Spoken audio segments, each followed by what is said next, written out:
Assalaamu calaykum. Bitcoin lacag digital ah, lacag aadan qaban karin, lacag aan kaash ahayn, lacag sidoo kale aan cidi maamulin oo aan lahayn maamul dhexe ama bangi ama dowlad ama hay'adaha dhaqaalaha ama lacagaha adduunka maamula. Haddaba, maxay tahay Bitcoin?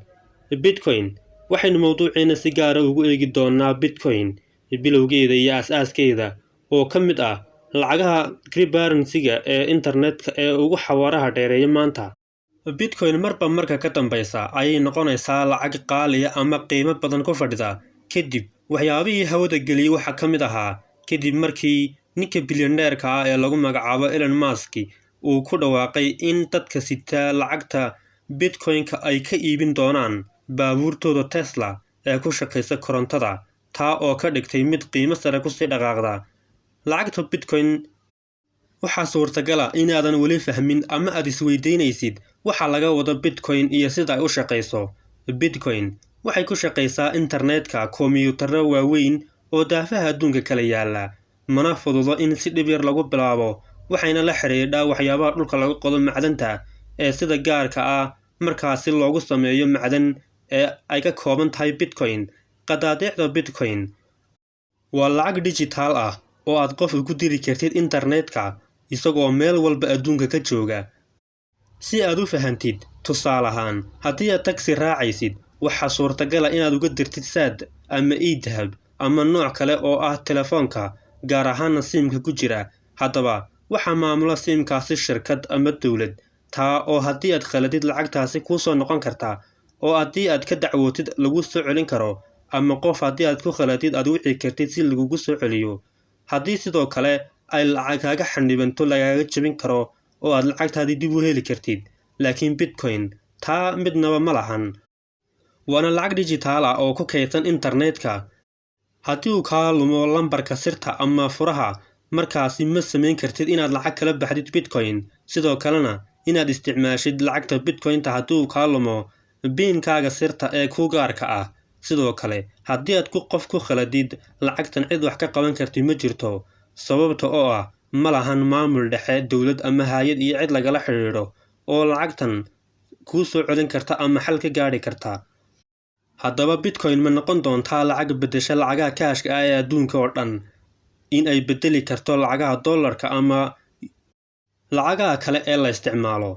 Haddaba Bitcoin, sida ay saadaaliyaan dadka ku xeelka dheer dhinaca dhaqaalaha, ayaa sheegaya in ay ku xidhan tahay dhaqangalka lacagtan in ay noqoto mid la wareegta adduunka oo wax la iskugu gudbin karo, in ay ku xidhan tahay wadamada bariga sida Shiinaha, Jabaan, Kuuriyada Koonfureed iyo sidoo kale wadamada bariga kuwa oo iyagu saameyn iyo galaangal weyn ku leh dhaqaalaha dhexe ee adduunka. Haddaba Bitcoin waxay ku tiirsanaan doontaa sida ay markaasi u ansixiyaan ama uga shaqeyso wadamada bariga. Bitcoin taariikh ahaan waxay soo baxday 2008 xilligaas oo nin lagu magacaabo Satoshi Nakamoto oo aan la aqoonsan ilaa iyo maanta halka uu ka soo jeedo ama halka uu ku nool yahay ayaa ka dambeeyay soo bixitaanka lacagta Bitcoin, balse waxaa jiray dadyow sheegtay laakiin loo aqoonsaday inuu yahay ninka soo saaray. Nakamoto oo ka soo jeeda asal ahaan waddanka Jabaan, laakiin aan la aqoonsan ilaa iyo haatan meel uu jaan iyo cirib dhigay. Lacagta Bitcoin sanado ka hor 2010, 2009 ilaa 2011 waxay ahayd lacag aan qiimo weyn ku fadhiyin, taa oo markaasi ay suurtagal ahayd in si walba loo maalgashado. Laakiin dadkii xilligaas lacag yar ama hal Bitcoin haystay maanta waxay isku beddeshay balaayiin dollar. Balse nasiib darro waxaa jira dad xilligaasi Bitcoin lacag ahaan mushaar ay shaqaysteen lagu siiyey, laakiin ilaaway furihii sirta ama ku iibsaday wax yaroo sii jaban, balse maanta ay noqotay arrin cajiiba oo lala yaabo. Bitcoin waa lacag digital ah oo si xor ah u shaqeysa oo aan lahayn kontarool dhexe ama kormeerka bangiyada ama dowladaha. Taa beddelkeedu waxay ku tiirsan tahay Bitcoin software-ka faaca weyn ama markaasi faaca wadaagga iyo xog qoris. Buugga dadweynaha wuxuu diiwaan geliyaa dhammaan macluumaadka Bitcoin iyo nuqulada waxaa lagu hayaa sarifyada adduunka oo dhan. Qof kasta oo haysta kombiyuutar faraaqo ah wuxuu dejin karaa mid ka mid ah sarifyadaas oo loo yaqaano node is-afgarad ku saabsan cidda iska leh lacagta qadaadiicda ah ee si qarsoodiga ah loo iibiyey dhammaan halkii lagu tiirsanaan lahaa waxaad ugu kaydin lahayd qadaadiicda ee jeebka ku jirta.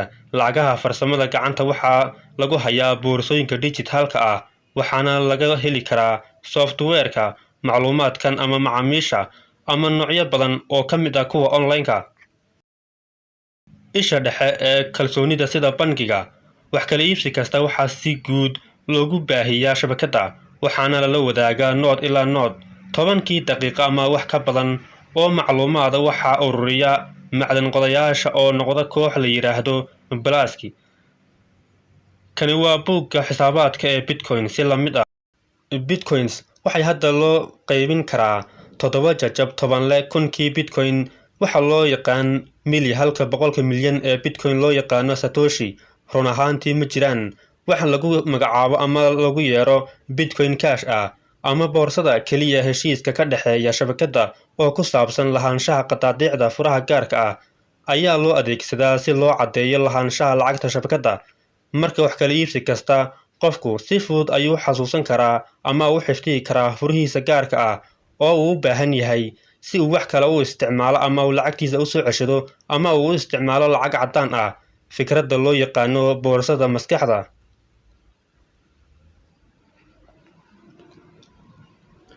Bitcoin ma loo bedeli karaa lacag caddaan ah ama cash ah?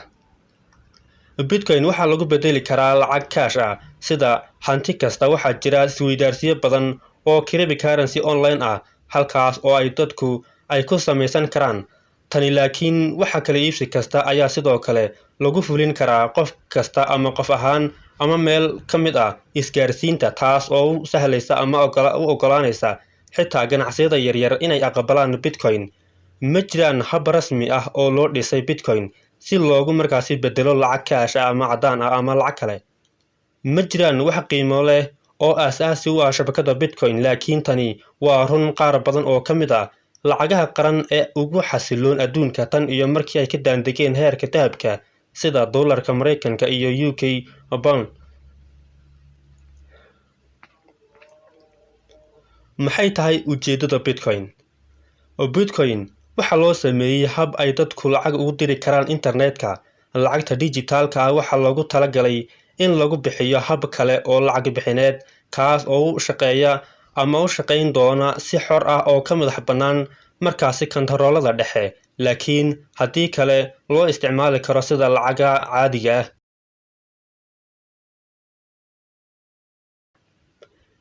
Bitcoins ma badbaadsan tahay ammaan ahaan?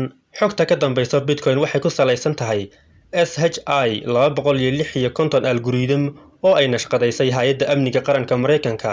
Tani waa dhammaan ujeedooyinka wax aan suurtagal ahayn maadaama ay jiraan furayaal gaar ah oo suurtagal ah oo ay tahay xataa ay suurtagal tahay in lagu tijaabiyo.